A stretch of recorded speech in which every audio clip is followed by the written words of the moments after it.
Hello and welcome to the Ice Guys, brought to you by the National Hockey Now Network. This is the show that takes you into the world of the National Hockey League. Every game, every day, from a betting perspective. With pro sports handicappers, Ian Cameron, Alex B. Smith, and various guests from the world of hockey and sports betting. And now, here's your host, Ian Cameron. Welcome to the Ice Guys, presented by National Hockey Now, Monday, December the 12th. Ian Cameron, Alex B. Smith, and joined again, Mikey, once again, on the show with us, ready to break down the Monday NHL card. We'll jump right into it. Short on time today, a busy Monday of shows for me, so we'll jump right into the games. We'll begin with the New Jersey Devils taking on the New York Rangers. We've got even money both sides here, minus 110, the total 6 across the board. I don't have much on this game, actually. It's a pass, and I don't do that very often, as you guys know. But this one's tough for me because I don't like the idea of betting against New Jersey off a loss, okay? They have not lost 2 in a row in a very long time. They've been off since Friday when they lost 6-4 to the New York Islanders. It was probably one of the worst games they played, certainly defensively, in quite some time. They have been very good bouncing back. Their road record is phenomenal. As good as they've been at home, they've been even better on the road. 11-1. On the road this year for the New Jersey Devils. They've been absolutely outstanding. Like I said, they're off that 6-4 loss for the Islanders. It was probably one of their worst performances in a very long time in the defensive zone. We'll see if they can correct that here. So I'm not in a rush to step in front of New Jersey, but at the same time, the Rangers have started to pull themselves out of their funk. They've won 3 in a row against St. Louis, Vegas, and Colorado. They're in revenge for a recent loss to the Devils, 5-3. With the Devils beat them right here in Madison Square Garden back on November the 28th, just a couple of weeks ago. So you got two teams that are, I think can kind of bet on spots here. I guess I'd still lean to the Devils because I still think overall they're the better team right now. But the Rangers have started to show signs. I mean, their best players are starting to play like it. They're starting to get something out of Kakko and Lafreniere finally. Shesterkin is starting to play more and more like the guy from last year, not the one that was struggling a little bit during that losing streak. So tough game, really good game, but tough one for me. I'm going to stay off the side and the total, quite honestly, because I think totals-wise this could go either way as well. Alex, what do you think here, Devils, Rangers? Yeah, I think this is more of a wait-and-see approach. If I had to play anything now, it would be over 6 because that's been the kind of the history between these two teams. Even though these are two teams that tend to trend under against any other opponents, playing against one another, and this is the rivalry, the Battle of the Hudson River. We see a lot of penalties. We see a lot of fights with these two teams. So that's one of the reasons why I feel like why we see more of these matchups go over the total. And 6 is always a cheaper price. We talked about Shesterkin, how he struggled a little bit, hasn't been in his top-tier form. So I would look at a 6. That's what I have circled. This might be one of those good games to wait for it over 5.5. You can probably wait for a plus price. I don't see these two teams lighting up the lamp early in contest. So you get a 5.5 at a plus price. That's probably what I would jump in on it over. All right, so basically, Alex also looking maybe at a live opportunity here for this game. And speaking of live opportunities, I hope all of you will join us tomorrow night to look for a bunch of live opportunities. Our live betcast for the month of December is tomorrow night, Tuesday, December the 13th. It is a big slate as usual. The betcast will begin as always at 7:00 p.m. Eastern time. Make sure you join us for that. We had a great turnout last time. I want that same turnout. This is it. This is our last chance to be together on a betcast before the end of the year, before the holidays arrive. So join us on the betcast. Make sure if you want to join us on the stream, send a DM to me, and I will make sure to get you on, send the link to you for the betcast tomorrow night. So this is our last one for the year. Tomorrow night, December the 13th. So looking forward to that. It's a huge card. Join us tomorrow night for another Ice Guys live betcast, live betting commentary. Bring some booze with you. It's always that relaxed, fun bar and pub atmosphere. We had a shit ton of fun. Of course, it helps when you have a batshit crazy game like the Kraken and the Kings the last time we were on in the betcast. I don't know if we're going to get lucky with that one again. Yeah, I know. It's a once-in-a-lifetime type of game, 9-8. But hopefully we do. So join us tomorrow, Tuesday night on the betcast. Looking forward to that. Mikey, looking forward to your opinion on this game. What do you think, Devils, Rangers? Yeah, I locked in New Jersey last night at plus 102. I believe they're at minus 110 right now. I would still take a shot at New Jersey at minus 110. These two teams, they see each other quite a bit, and it's been a series that's favored the Rangers more often than not, 8-2 last 10 against New Jersey. But you don't want to read too much into that because of how bad New Jersey has been throughout the last few years. These teams just met a couple weeks ago, like you said, Ian, a 5-3 Devils win at MSG. If you remember that game, the Rangers came out to a quick 2-0 lead in the first 3 minutes of that first period. That was the game right after they blew a 3-0 third period lead against Edmonton. So you know they were going to come out firing out the gate in that one. And I remember tweeting out to take a shot live with New Jersey because this Rangers team constantly comes out to a quick start and then they just take their foot off the gas. So New Jersey ended up scoring 4 unanswered and won 5-3. The Rangers are 3-2 in December, and they're on a 3-game winning streak. They've beaten St. Louis, Vegas, Colorado. So if you don't follow this league religiously, you would think that the Rangers are playing well and they just beat some of the top teams in the NHL. But we all know Colorado's depleted, and that Vegas game, first game back from a week-long road trip, and then an emotional win against Boston. We all know St. Louis is in a downfall, so I'm not exactly sold on the Rangers just yet. This is still the same team that lost to Ottawa and Chicago last week. You could say it's a revenge spot for the Rangers, and this and that, but the better team are the Devils. They're off a 6-4 loss to the Islanders. The score seems close between the Islanders and the Devils, but it really wasn't. The Isles were leading 6-2 into the third period.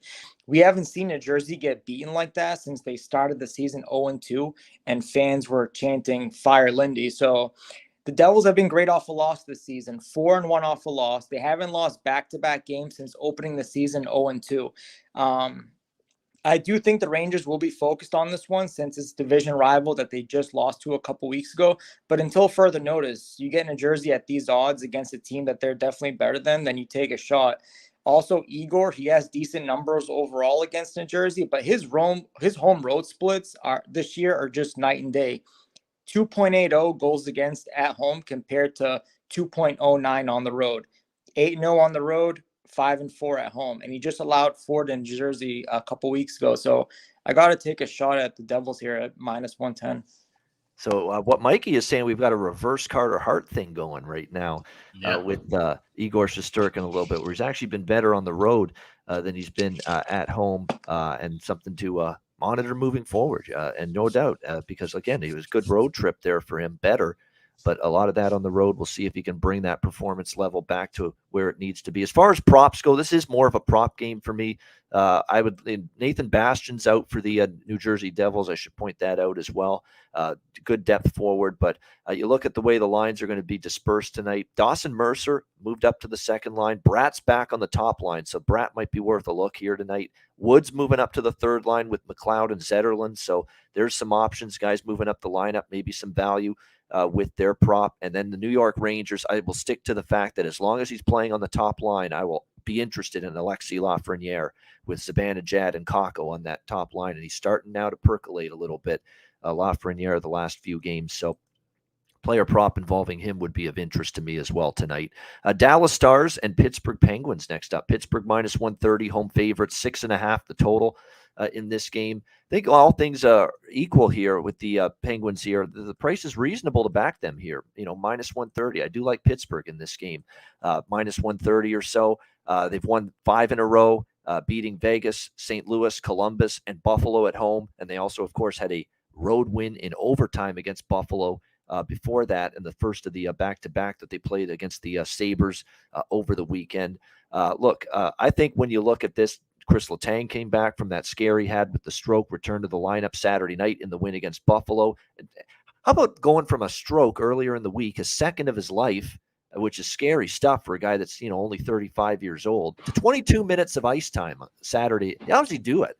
Unbelievable. Isn't that amazing? That's incredible when you think about it. That knowing medicine well, I was talking about this with my mom. My mom's a retired nurse. And, for someone to suffer 2 strokes before the age of 40, that's just something that's a huge question mark. You wonder if he's going to, resume his career, worried about just, his common day of life. And all of a sudden he's back on the ice practicing 10 days later, plays in his first game and logs 22 minutes as, defenseman, a top defenseman. He's obviously going to, be on the power play and the penalty kill, but he just, picked up right back where he left off. Just shows the determination that he has. Yeah, and he does. He's definitely, and they basically, illustrated that in all the segments and features I've seen on television talking about this thing with Letang. And it's right, just a perseverance and to come back that quickly and then play 22 minutes in your first game back. Just remarkable stuff. Dallas has definitely not played their best hockey for the better part of the last few weeks. I mean, they're only 3-3 in their last 6 games. They beat a struggling St. Louis team. They shut out a horrible Anaheim team. And then they were fortunate to get past Ottawa after trailing in the third period. I mean, that's their last 3 wins. None of them really impressive. They play, Colorado, they lose 4-1. They play Winnipeg, they lose 5-4. They play Minnesota. They have that game where they get behind 5-1. They did rally to tie it and get a point, but they still lose 6-5 in the shootout to the Wild. And then they get shut out 4-0 at home by the Toronto Maple Leafs. So, it's not like Dallas is playing great. And let's be honest, their 3 wins are against teams that were struggling or not playing well or just aren't very good at the time they played them. Anaheim, St. Louis, when they were struggling, and Ottawa's been obviously a disappointment this season. So I like the form of the Penguins. They're starting to pick it up. Tristan Jarry is also playing a lot better in net for the Penguins lately. He has gotten much better in between the pipes. He's given up just 6 goals in his last 3 starts combined against Buffalo, Columbus, and St. Louis. He's 4-0. In his last 4 starts for the Penguins in net. And we're still waiting for Ottinger to be fully back and at his best. He's still searching for that form right now. So I like Pittsburgh, and Pittsburgh has dominated Dallas over the years. There's no question about that, particularly here in Pittsburgh. They've played well against the Stars, and I think there's a chance that continues here. So, yeah, moderate price here. Penguins -125 to -130. In this one for me. Alex, what do you think here? Dallas and Pittsburgh. Yeah, definitely would have to look at Penguins or nothing here. And even though, like I said, I like Dallas, I've been high on Dallas most of this year. They're just not in the best of form right now. Penguins have won 5 of the last 7 meetings with Dallas. Home team going all the way back to 2001, 19-8 in the last 27 meetings. So that, like I said, we see this with cross-conference opponents. That's something to kind of, take a look at. Clearly that, they're catching a team in a bit, usually in the midst of a long road trip or sometimes at the end of a road trip. So that's why those numbers kind of factor in a little bit. And Dallas starting a road trip for 5 games, most people would be inclined to kind of take them to get, try to get the road trip off on a hot streak. But I just think Pittsburgh's in a little bit better form. I actually would look at the under here at 6.5. Because Dallas, they've been an over team at home, but on the road, they tend to trend more to the under. And if it is Ottinger and Jarry in that, I think we could see this game, stay low. You might be able to get a better number adjusted live if there's a goal early. You could play under 7.5, but 6.5 minus $1.20. I wouldn't shy away from that. I'd actually probably take a shot here with that. I don't play that many unders, but at $1.20, I think it's a reasonable enough price. All right. I kind of agree with that because you look at actually Pittsburgh, there is one change in their lineup tonight. Jeff Petrie is out. He got injured over the weekend, won't play tonight. Taking his spot is Chad Ruedel, who has, of course, been on this team for a while. He's basically been that 6'7" defenseman on this team for a long time. Actually, when you look at the comparison going from Petrie to Ruedel to round out the 6th defenseman tonight, it's probably a better defensive situation for Pittsburgh because Ruedel doesn't give you much in terms of offense and points from the back end, but he's steady in his own end, serviceable. He's not a bad defender. I think he's slightly above average defender. Whereas Petrie, he can be a liability defensively in his own zone a lot of times. And he's more of an offensive-minded guy. He had double-digit points before the injury. So I actually think you get a little worse offensively from the blue line, and you get a little better defensively from the blue line when you go from Petrie to Ruedel as that 6th defenseman tonight for Pittsburgh. That might help your case as well, looking under and for a lower scoring game here. What do you think, Mikey? Dallas, Pittsburgh? Yeah, this is the start of a 5-game, week-long Eastern Conference road trip for Dallas, and it's going to be a tough one. They got Pittsburgh tonight. They got New Jersey tomorrow. Then they got Washington, Carolina, Columbus. So very tough road stretch coming up for Dallas. I had a little bit of a hard time getting a read on this game from a side perspective. I'll be honest, I'm with Alex here, under 6.5. This seems a little bit high. I figured this would be at 6. If we get Jarry and Ottinger to play like they're capable of playing, this game shouldn't have more than 4 or 5 goals. Unfortunately, you have 2 of the top 7 offenses in the league going head-to-head tonight, so it's always scary taking a shot with the under. But last 10 overall, over-under, both teams, Dallas and Pittsburgh, 4-6 over-under last 10. Dallas 0-2. They're to the under their last 2 road games. Pittsburgh 2-5 at home towards the under last 10. So these teams don't play that often, but they still face each other a couple times a year. The last time these teams combined for 7 or more goals was February of 2018. We're talking almost 5 years. Ottinger hasn't looked like Jake Ottinger, but his numbers are still pretty good. 2.37 goals against on the year. Against the Metro Division, his goals against average is 1.45. Career against Pittsburgh, 2.01 goals against average. And Jari, unbelievable at home, 7-1, 931 save percentage, 2.37 goals against. And his couple games against Dallas in his career, 1.94 goals against average. So I like the under 6.5 at $1.20. All right, Mikey liking the under here in this one, Dallas and Pittsburgh. All right, we've got Calgary, Montreal, all Canadian matchup. Calgary minus 215, road favorites, 6 the total in this game. Calgary off back-to-back losses to begin this road trip. The Columbus game, they did not play well at all. They deserved to lose that game. They probably deserved a better fate against Toronto. They lost 5-4 in overtime. They played well enough to win. But so did Toronto. I mean, it was one of those coin flip games. Could have went either way. It went the Leafs' way.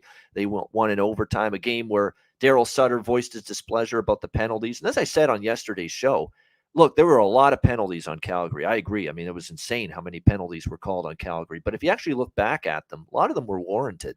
There was not a lot of those penalties where you could say, wow, that was a really, really horseshit call. That was a really, really bad call against Calgary. And I know the overtime one, you could see the reaction. He wasn't thrilled about it, but it was a clear high stick by Huberdeau on Sandin there in overtime. It clipped him clearly. I mean, you could tell that it was a penalty. So there's not really much you can do there when it comes to that penalty. It's blatant. It's obvious. It's right there in front of you, right off the face-off to start overtime. It's got to be called, and that's exactly what happened. And that was, of course, the power play that led to the Mitch Marner game-winning goal for the Leafs that night. Will Calgary respond tonight? I do think it kind of sets up well here for the Flames tonight in this game against Montreal. Montreal's lost 3 of their last 4. I ended up going with the Kings' first period puck line against the Canadiens on Saturday night, saying they're off a bad game against Toronto. Montreal's back home off that long road trip out west. Perfect situation for the Kings to get the jump on the Habs, and that's exactly what happened. They got a 2-0 lead in that first period. They ended up winning by a score of 4-2. I kind of think this is a similar spot here where Calgary, I think, comes out pretty strong. Weegar, by the way, on defense, Mackenzie Weegar, illness, did not show up on the morning skate this morning for Calgary. So day to day, we'll see if he plays. It's a game time decision right now. Connor Mackey is likely going to rejoin the team, or rejoin the lineup, I should say, rather, if Weegar does not go for the Calgary Flames tonight. He's the more likely defenseman to draw in. I think when you look at this game, I'm probably going to look at a Calgary split here in this one. Markstrom in net. This is another opportunity for him to show that he can get his game back. He played against Columbus, but it's the first goal goes in on him, albeit though it was a breakaway. In fairness to him, I mean, it's Lion A on a breakaway. You can't let that happen if you're Calgary. I mean, there's blame to go around. It's not just that Markstrom didn't make the save there on that first shot against Columbus. You can't give up a breakaway to a guy like Patrick fucking Lion A. You can't do that if you're the Calgary Flames, and that was an issue as well. So the defense has to take some of the blame as well. I'm going to go with a split here. Calgary first period puck line and Calgary in regulation. I mean, this to me is this smells like a spot where you're going to get Calgary's best. If you're going to see Calgary's best, you're going to see it. And I like that they lost to Montreal at home just recently. And Jake Allen stood on his head, 40 saves in that game. He was brilliant. He's the main reason why Montreal won that game in Calgary just a few weeks ago. I think Calgary's got the chance to return the favor. So I'm going to do a split, half and half, split it up between these two bets with Calgary first period puck line -0.5, which you can get at +140, and also the in regulation with Calgary, which is around -125 in this one. Alex, Flames and Canadian. Yeah, this is going to be a pass for me. And I was looking at some trends and notes from this, and something that's interesting. I don't look at these too often, and I want to wait certainly until deep into the season. Flames are 11-1 on Mondays. And what's interesting about that, because we always talk about this, of course, with the scheduling of our show, Tuesdays, Thursdays, Saturdays are your key days. The Mondays and Fridays, you don't necessarily have teams that play a lot of those within a schedule or consistently, week in and week out. So that's something to kind of keep a note on. But like you said, they have lost 4 straight against Montreal. It's, you laying a steep price with everything Calgary related. And it's, their form has just been kind of inconsistent. Montreal still a team that, like I said, I haven't really had the best of feels on. So this is going to be a pass for me. But I do think that's interesting. That's something I like to look at, especially heading past into the new year. Looking at those trends of when you see teams that have in their schedule 4 Fridays in a row, 4 Sunday afternoons in a row. That's when I tend to look for those because I see those notes all the time. But that's when I kind of factored a little bit more into my handicap. When I see a team that, if they're playing a Monday night, is it the second night of a back-to-back usually? Is there a gap in between? Or you usually have a home game on a Friday and they have to travel? So it's something to kind of just keep a note of. Yeah, definitely. Good points there. Definitely is something you want to keep in mind. Chris Otto in our chat, the Canadians team total probably is worth a look, believe it or not, even though I think Calgary will play better because that's a low number. It's 2.5. We know the Flames, with their goaltending with Vladar and Markstrom's been a little up and down erratic lately. Vladar's been the better of the two, but even he's capable of giving up, a few. And we saw that against Toronto. He gives up 5 in the loss to the Leafs. So the Montreal team total could get there as well. I just think from a Calgary perspective, 2 losses in a row, you don't want to let this go to 3. It's a game where you're still, you grade out the rosters. They're a better roster than Montreal. They haven't always played like it so far, but I think tonight, hopefully you get Calgary's best and at least something with focus, with intensity, not wanting to drop 3 in a row. I think if you get that kind of performance from Calgary tonight, they'll have a good chance to pick up a road W. Mikey, what do you think here? Flames and Habs. Yeah, I tried finding a way to take a shot with Calgary. It's just too expensive on Calgary. They haven't showed me anything enough to back them. These teams recently met in Calgary 2 weeks ago, a 2-1 Montreal win. Same goaltenders, Allen, Markstrom a couple weeks ago. We're going to get them again tonight. That was a close, tight game. The Flames were minus 286 home favorites in that one with the over-under at 6.5. Now we have the Flames as minus 210 road favorites, and the total moved down to 6 this time. We saw these teams face off quite a bit during the bubble. Last 10 meetings split right down the middle at 5 apiece. At first, I thought about the under in this game. 8 out of the last 10 meetings had 6 goals or less. And stylistically, when these two teams face each other, they tend to play 2-1, 3-2 type games. The under is also 6-1-1 last 8 in Montreal. And overall, the under is 12-5-2 last 19. But the problem is Allen's home numbers scare me. I mean, this guy is either standing on his head or gives up 4. No in between with him. And anytime I'm getting these types of odds on Montreal, especially at home, I would like to take a shot with them, but I just couldn't find a way to do it. My concern is this is Calgary's 3rd and final game of this road trip. They lost to Columbus. They lost a hard-fought overtime game to Toronto. Like you said, Ian, Sutter was not happy with that 6-2 power play advantage for Toronto. And he made a comment about the refs in Toronto, which was kind of surprising. You don't see him really insinuating that the refs favored Toronto, but he kind of did on that interview. But you also have a Montreal team that isn't happy with their performance at home against LA. They were down 2-0 very quickly in that first period. They trailed 3-0 for practically the entire game before Hoffman found the back of the net. So you have two teams looking to bounce back. I think it's going to be another one of those close 1-goal games in the third period. It's just hard for me to find a way to bet Calgary even in regulation. Just look at Allen's numbers real quick. On the season, 0.896 save percentage, 3.4 goals against. His home goals against average is 3.93 compared to 2.57 on the road. I mean, Talk about night and day. This guy is not good at home. That's a great point. And of course, he's at home tonight. And the great performance against Calgary, where he made 40 saves, was in Calgary. Whereas you mentioned, the road numbers are better.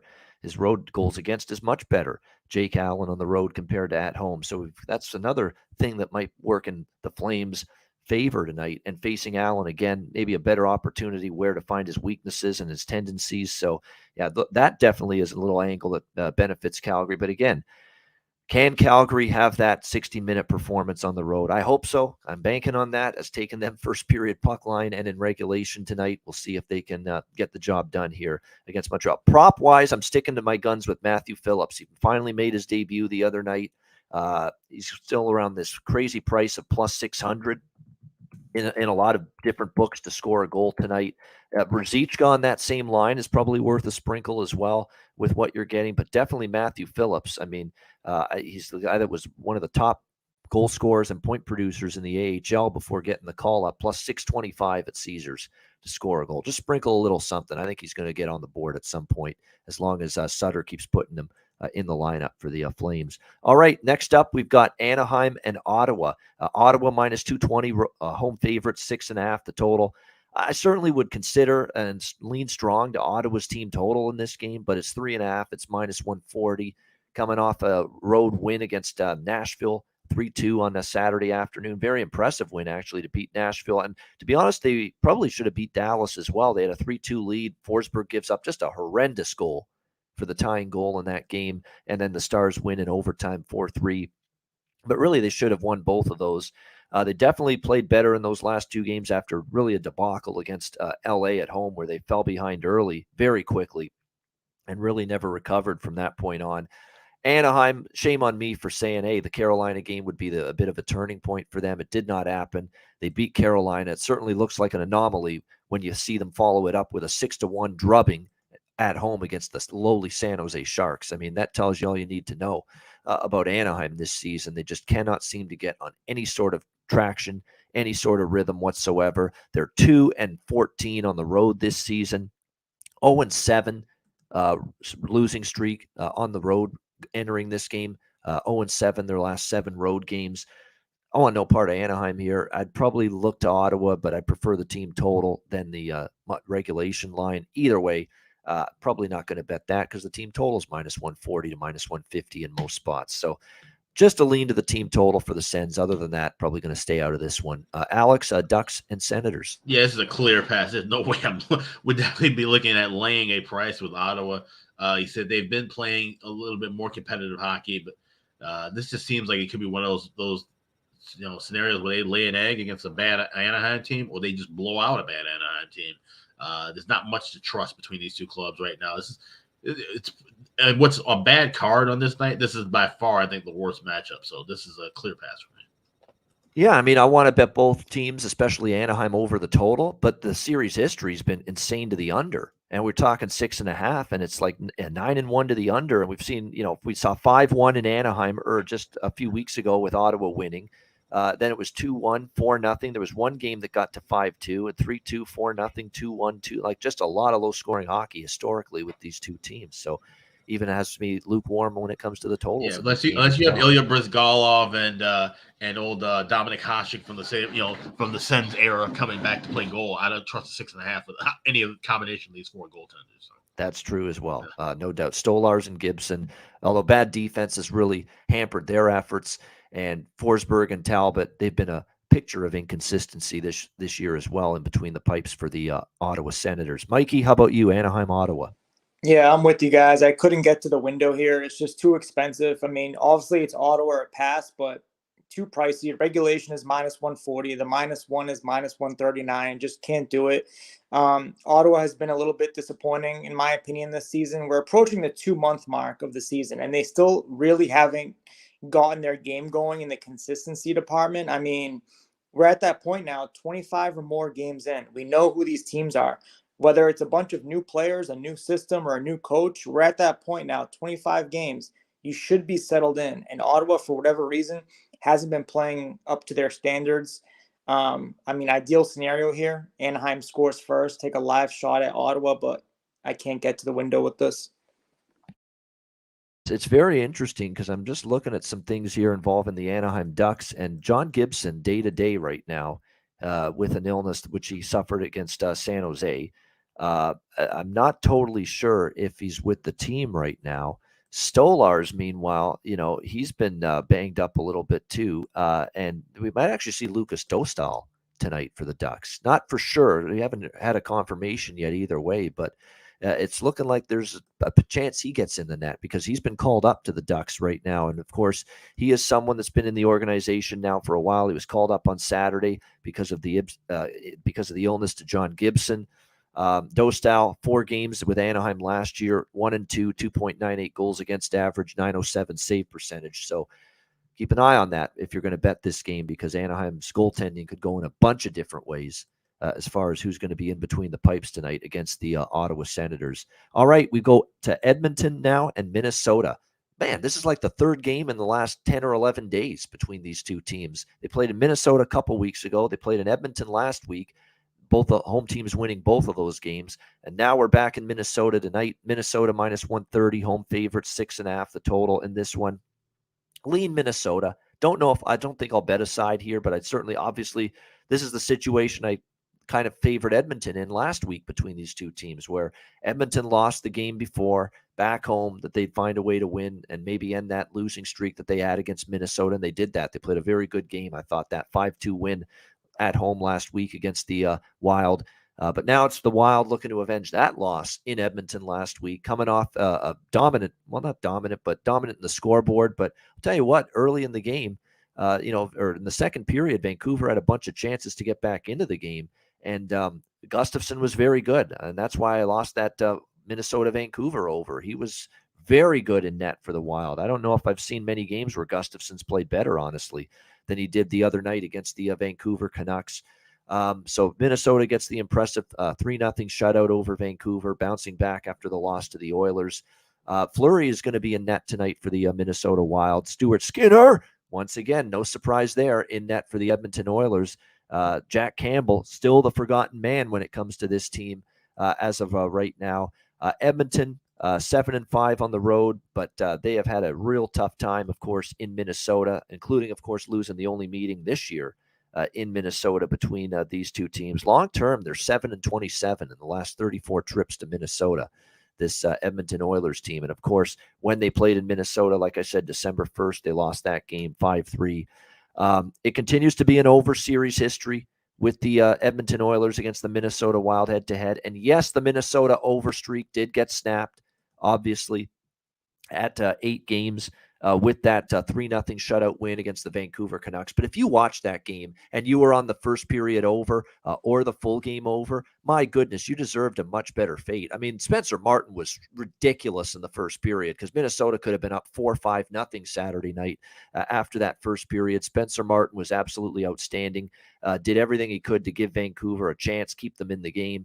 There were a boatload of breakaways, odd man rushes, prime danger scoring chances that it could have been a lot more goals than 3-0. That's one of those games you look at the final score, you said, oh, not much happened. Couldn't be further from the truth. There was a ton of good chances in that Wild Canucks game on Saturday night. I'm going back to the well, over 6.5 here tonight with Edmonton and Minnesota. Lean Minnesota in terms of the side, but I'm just going to bet the total here with the Oilers and the Wild tonight. Alex, what do you think here, Edmonton, Minnesota? Yeah, I like this over too, but I'm waiting to play this live. This is a 5.5, and this is one I'm not waiting for plus money. Anything in the $1.25 range, I'll be striking on. But he said, this is a Wild team that is still trending highly to the over. And you mentioned about Edmonton struggling in Minnesota. It's interesting. They're one of the few teams that do not stay at the St. Paul Hotel, which is very close to the XL Energy Center. I don't know if that has something to do with it. They have to travel a little bit more. They just have a different routine.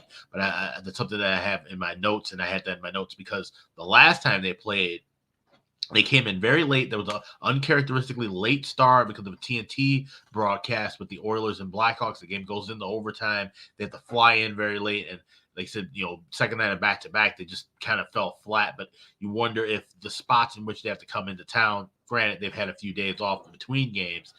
That's something to keep a note on with looking at certain teams playing in certain areas. And once again, there's a reason that they've lost that many games in that arena. But this is a Wild team that I'm still not trusting the back side-wise.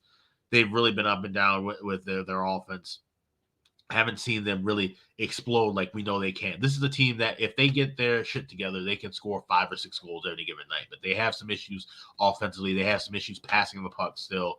So we're looking for an over, but I want the 5.5 number at a better price, adjusted price. And this is one where I, maybe look for. It's probably a good live game for next to score. Looking at trying to capitalize on these two teams because they're very lethal when the power play is considered, especially Edmonton. That's something I would be looking at. This is more of a live game than something pregame. Yeah, definitely a live opportunity. And Alex is a proponent for if you don't like 6.5 totals to the over with juice before the game, hang on, wait for, hopefully a scoreless first 5, 6, 7 minutes of the game in the first period and get a 5.5 or better when it comes to that live in-game total. Mikey, Edmonton, Minnesota. Yeah, third meeting this month for these two teams. Minnesota won the first one 5-3 at home. A week later, they lose 5-2. This is difficult to pick from a side perspective, but I locked in over 6.5 at $1.20 last night.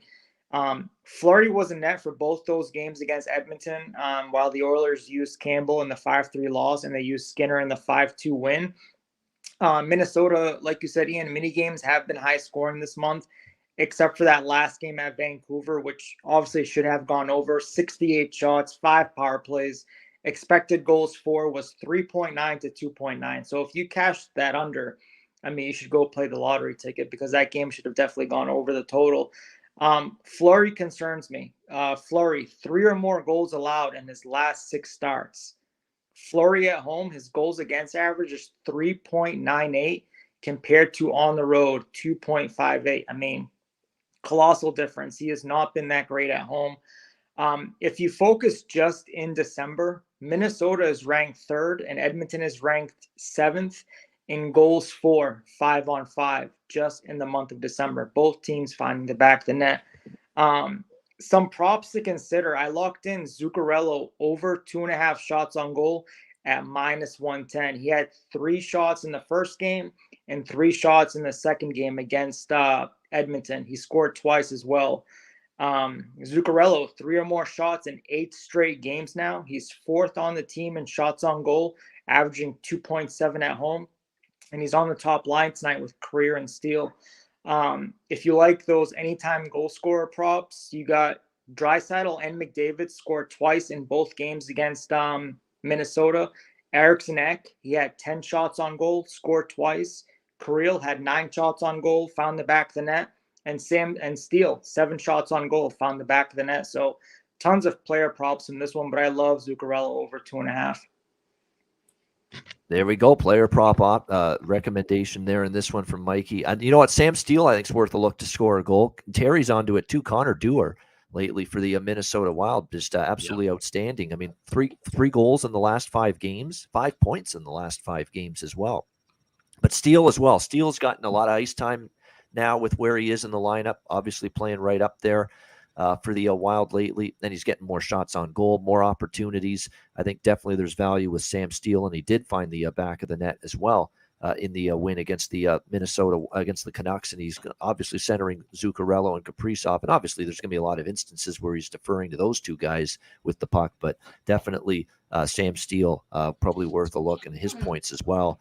Some good options there. As far as Edmonton goes, the Nuge is playing great. I think Nugent Hopkins continues to be someone to target with props. I'm going to go probably too with Kyler Yamamoto here for the Oilers. He finally scored his first goal of the season against the Minnesota Wild last week in the 5-2 win. He's a good player. He's a good offensive player. He's going to find it and get it going eventually. And how many times do we see it that you can't put a puck in the ocean for months? And then all of a sudden you get that first goal and the floodgates open. So I think Kyler Yamamoto is worth a look tonight, playing with the Nuge and Janmark on the second line for the Edmonton Oilers. So maybe that he catches a little confidence now after finally getting his first tally of the season in the 5-2 win last week against the Minnesota Wild for the Edmonton Oilers. All right, final game of this Monday card. It's Nashville-St. Louis. We've got the Predators -120 road favorites, 6 the total in this game. I'm not going to overcomplicate it. I'm going to be on the Nashville side here, -120. They're off a loss at home to Ottawa. I think bounce back spot for them. Won't take this St. Louis Blues team lightly. And all the quotes coming out of St. Louis, even after a hard-fought loss, still another loss against Colorado, 3-2 in overtime yesterday.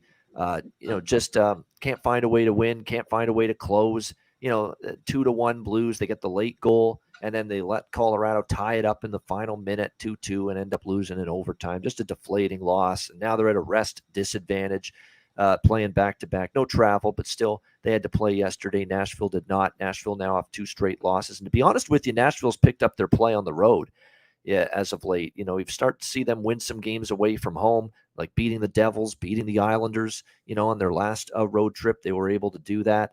So definitely something to factor in here in this one. As far as the goaltending matchup is concerned, will we see Binnington or Greiss? You got to think after Binnington got the nod yesterday, it's Greiss on a back-to-back, but it hasn't been confirmed yet. Greiss has been statistically abysmal, 3.69 goals against average, 99 save percentage. UC Saros projected for the Nashville Predators in net. No confirmation there, but you would expect that is who we will see in net for them tonight. Although I should point out, this is the first of a back-to-back for Nashville. So could we see Lankinen tonight on the front end of the back-to-back? Possibly. And I will say this about Lankinen: not as worried about backing the Predators with him in net as maybe I was earlier in the year. He's had some gems, particularly of late, in between the pipes for the Nashville Predators. That Islander game that I just spoke of that they won, Lankinen was in net that game. He was brilliant. He was absolutely terrific. So if it is Lankinen, he's probably still better than any goalie St. Louis is putting out there right now. Binnington's struggling.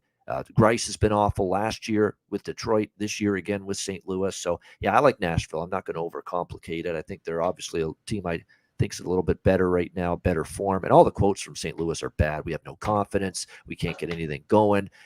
Say the quote Berube had after not the last game, but the game before was damning, saying, you got to be able to come to work with the right mindset, the right attitude. I don't see any of that from this group right now. So you talk about attitude issues. Just when you're struggling, maybe you don't put the work ethic in as much in practice to get better. And it's just all kinds of bad stuff. None of the quotes are bet on right now coming out of St. Louis. So Nashville for me at -120. Alex, Predators, Blues. Yeah, you mentioned that how they said, the confidence is a bit shaken, and yesterday didn't do anything to help that whatsoever. They give up a goal with about 7 seconds left in regulation, give up a goal with 26 seconds into overtime to lose the game at home. And now you're taking on a Nashville team that is playing a little bit better than expected overall. But the thing I like here would be the over for the first period and the full game. As mentioned in the chat, looking at Thomas Greiss's numbers, 3-11 and 1 lifetime against Nashville with an .882 save percentage and a 3.65 goals against average. Terry in the chat posting that. Those are abysmal numbers, and to add that to a goaltender who's already been struggling overall in Greiss. Also looking a little bit deeper into those first periods, he has gone 3-1 in his last 4 starts. The first period over. His first start of the year came against Nashville. 2 goals were scored in that first period. So we've seen that trend. And for Nashville, they're 5-2 the last 7 road games to the over in the first period. So I think that's a great price, only laying $1.25 there. And I also like the full game over 6 as well. All right, first period, full game over split here for Alex with the Predators and the Blues. All right, Mikey, Nashville, St. Louis. Yeah, I locked in the over 6 at $1.20. It hasn't been confirmed, but I think we are going to see Lankinen tonight, and here's why. They do play Edmonton tomorrow, and if you look at Saros' numbers against St. Louis, it is not good. 5-6, .885 save percentage, 3.44 goals against average. So if I had to take a guess, they're going to save him for Edmonton, and they're going to put Lankinen in tonight. So I did lock in the over 6. These teams met back on October 28th in Nashville. Preds won 6-2. It was Greiss and Saros in net. It looked like Nashville ran away with it in that game, but if you look at the numbers, it was 3-2 Nashville entering the third period. It's interesting Berube didn't go with Greiss yesterday at home and give Binnington the start against Nashville, since his numbers are pretty good against Nashville. Like Alex said, like Terry said, Greiss has awful numbers against Nashville. .882, 3.65 goals against average. It makes no sense why he didn't start yesterday against Colorado. This is St. Louis's second game off a back-to-back. So when St. Louis plays a second game of a back-to-back, the over-under is 4-0 this year. 4-0 to the over. Second game of a back-to-back. Nashville has won the last 7. I'm sorry, the over-under is 7-3 last 10 between these division rivals. And out of all the NHL teams in the last 10 games, focusing just on 5-on-5, St. Louis is the second worst team in the league in goals allowed. Overall this season, St. Louis is the 4th worst team in the league in goals allowed per game. They're allowing an average of 3.8. Only Columbus, Kings, and Anaheim is worse. So taking a shot with the over 6 on this one. All right, liking the over here for some goals with Predators and Blues tonight. St. Louis certainly has been trending heavily toward the over. The Colorado result notwithstanding, prior to that, Blues games had gone 8-1 to the over in 9 games prior to Colorado. And you're right, I would say that the goaltending still suspect on both ends. And although if it's Lankinen, he was excellent last time. We will see. No question about that. All right, great stuff from Mikey and Alex. Of course, we thank Mikey as well for joining us once again. He's always welcome on the show here on the Ice Guys show. Everyone hit the like button, 219 live viewers. We appreciate it. Patreon.com/Ice Guys, $10 a month. Make sure you sign up there. Our daily betting card is there. Of course, power ratings, goalie charts, totals charts, and more. Tons of bonus content, more coming in the new year. Patreon.com/Ice Guys. Make sure you check that out. And we will get to best bets in just a second. But before we do that, we are happy to announce we have a new sponsor here of the Ice Guys, and we are very happy to announce that support for the Ice Guys is now brought to you by Manscaped. The best in men's below-the-waist grooming. Their products are precision-engineered tools for your family jewels. Manscaped's Performance Package, the ultimate men's hygiene bundle. Join over 7 million men worldwide who trust Manscaped with this exclusive offer for you. 20% off and free worldwide shipping with code ICEGUYS. That's promo code ICEGUYS. Of course, all one word, ICEGUYS at manscaped.com, promo code Ice Guys. And I've got a little show of these products that we have at our disposal right here. The Lawnmower 4.0, really good. Can use it anywhere that there's basically hair on your skin, essentially, and it gets the job done. It's absolutely outstanding. And I'll tell you what, as someone that's approaching 40, this weed whacker, the nose hairs are killing me the last few years. They really are. They're driving me nuts. It feels like someone's constantly tickling the inside of my nostrils. It pisses the hell out of me. And man, has this thing ever gotten the job done for me, the weed whacker. Great for nose hairs, ear hair, all of that. It'll take care of it for you, the weed whacker as well. And we know that it gets a little bit rancid at times down in the nether regions. We've got the ball deodorant, the crop preserver that you can get as part of your Manscaped package, the crop reviver as well. And I'm telling you what, when you're growing up and you've got to deal with this itchy, sweaty, smelly, stinky dick and crotch rot all over the place, man, does this stuff help. It really, really does. So it's a package that's worth getting. These are precision tools that'll get the job done for all guys out there. I would take advantage of it for sure. And look, it's absolutely outstanding. So get 20% off and free shipping with promo code ICEGUYS at manscaped.com. That's 20% off with free shipping at manscaped.com, and use promo code ICEGUYS. Unlock your confidence and always use the right tools for the job with Manscaped. Happy to have them on board here as official sponsors of the Ice Guys. Yeah, absolutely. Yeah, that's great. Great product. I mean, it's something that, we neglect ourselves at times. We get all busy and cooped up, but you got to, take care of those nether regions, and, those significant others around you will appreciate it as well. It is. It's actually going to make you, it's going to make you feel a lot better using these products. There's no question about that. Great stuff indeed. All right. Hopefully great stuff indeed with best bets as well here on the Ice Guys for this Monday. Alex, we'll start with you. What do you like for best bet? Yeah, let's go Predators Blues first period over 1.5. You're only laying $1.25. You grabbing a bet online. Thomas Grass, he's more than likely going to play this. And even if he doesn't, if it's confirmed where it's Bennington, do we really trust Bennington on back-to-back nights to stop pucks early and often? I highly doubt it. Nashville 5-2 to the last 7 road games in the first period over. This is a cheap price. I think we can see back and forth battles. St. Louis with a bad taste in their mouth after the way that they lost that game just less than 24 hours ago. I think they're going to be ready to rock and roll early here. So let's go over with St. Louis, Nashville. First period, 1.5 minus $1.25. That's my best bet for Monday. All right, there we go. Nashville, St. Louis, over 1.5 first period. Best bet for Alex B. Smith. Mikey, what do you like for best bet? Over 6.5 in the Minnesota game. It is slightly concerning. These teams played twice already, 5-2, 5-3. So I feel like the coaches are going to be like, we don't want to play this up and down fast pace. Maybe it's like that in the first period. I think this eventually opens up and we'll get over 6.5 goals here.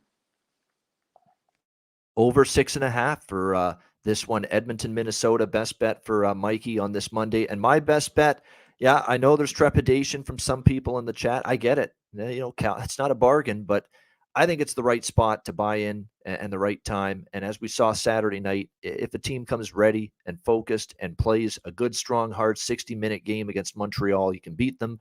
Calgary in regulation for me. Flames in regulation -125 against the Canadians. Hey, we won a in regulation bet last night with the Bruins. So hopefully we go back to that well tonight with more success. Calgary in regulation -125 against Montreal for my best bet. And that'll wrap up this edition of the Ice Guys. Thanks to everyone in the chat for joining us. Hit the like button.